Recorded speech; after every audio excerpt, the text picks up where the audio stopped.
সময়টা ছিল বেশ কঠিন। সাম্প্রতিক ব্যাটিং ব্যর্থতায় বারবার হচ্ছিলেন সমালোচিত।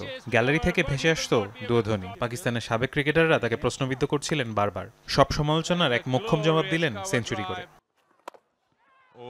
পাকিস্তানের ঘরোয়া ওয়ানডে টুর্নামেন্ট চ্যাম্পিয়ন্স ওয়ানডে কাপে দুর্দান্ত এক সেঞ্চুরি করেছেন বাবর আজম। এই সেঞ্চুরিতে শুধু সমালোচনারই জবাব দেননি, রেকর্ড বুকেও ঢুকে গেছেন তিনি।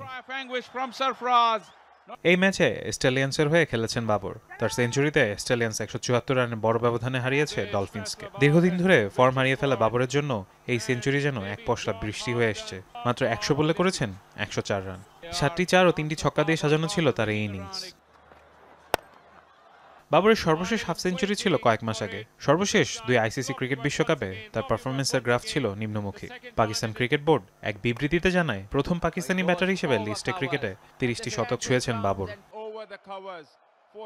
লিস্টে ক্রিকেটে পাকিস্তানের হয়ে দ্বিতীয় সর্বোচ্চ সেঞ্চুরি খুররাম মঞ্জুরের ২৭টি। তৃতীয় স্থানে আছেন লেজেন্ডারি সাইদ আনোয়ার, তার ছিল ২৬টি সেঞ্চুরি। ১৮০ ইনিংস খেলে ৩০টি লিস্টে সেঞ্চুরি করলেন পাকিস্তানের সাদা বলের অধিনায়ক। বিরাট কোহলি ১৯৯ ইনিংস খেলে করেছিলেন ৩০টি সেঞ্চুরি। এই তালিকায় আরও আছেন সাবেক দক্ষিণ আফ্রিকান গ্রেট ব্যাটার হাশিম আমলা। ২২৫ ইনিংস খেলে তিনি করেছেন ৩০ সেঞ্চুরি। এছাড়া নিউজিল্যান্ডের মার্টিন গাপতিল করেছেন ২৫৯ ইনিংসে, ভারতের শিখর ধাওয়ান করেছেন ২৬২ ইনিংসে, গ্রেট শচীন টেন্ডুলকার করেছেন ২৬৭ ইনিংসে, এছাড়া রোহিত শর্মা করেছেন ২৭৫ ইনিংসে। ফারহান ইহসান, যমুনা স্পোর্টস।